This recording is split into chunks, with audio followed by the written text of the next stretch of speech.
ওরে আল্লাহ, মাথাটা ব্যথা হয়ে গেল। হিরে মনি দূরস্ত কে? বাবা বাবা তাড়াতাড়ি বাড়ি চলো, মায়ের শরীর খুবই খারাপ। কি বলছিস? তাড়াতাড়ি চল। ওরে আল্লাহ। এই দাঁড়া, হ্যাঁ কোথায় যাচ্ছিস? এদিকে আয়। মহাজন, আজকে আমার ছুটি দরকারি। কিসের ছুটি? মহাজন, আমার বউ শরীর খুবই খারাপ। না না, কোনো ছুটি ফুটি হবে না, যা কাজ কর। মহাজন, এমন করবেন না, আমার বাঁচা মরার বিষয়। আপনি যদি ছুটি না দেন, হসপিটালে পড়ে থাকতো, কেউ দেখতে যাবে না। তোর বউ বাইশ লোক কি মরলে এনে দেখলে হবে না? এই যে কালকে আমার 10,000 মাল ডেলিভারি দিতে হবে। আমি আপনার কাজ করে দেবো।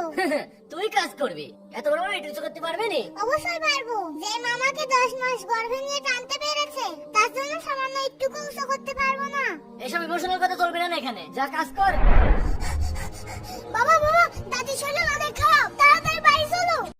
তাড়াতাড়ি চল। মহাজন, তাহলে কাজের কি হবে? ভাই, আমি বুঝতে পেরেছি, অন্যের বিপদের সময় কষ্টটা বোঝা যায় না, যখন নিজের বিপদে পড়া যায় তখন কষ্ট